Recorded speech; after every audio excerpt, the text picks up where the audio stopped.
આંબાના પત્તા છે આપણે તોડવાના. ગયડા હોય ગમે તે હોય, મોટા નાના. ધૂળ બહુ છે આમાં. ગળાનું ઇન્ફેક્શન થયું એટલા માટે.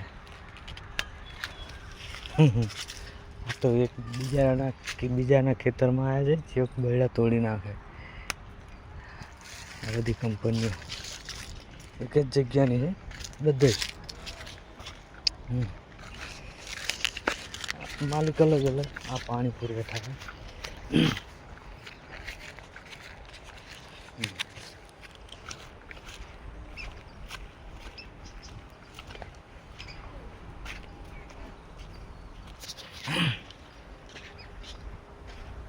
બધી આખી કંપની બની જાય થોડા દિવસ પછી.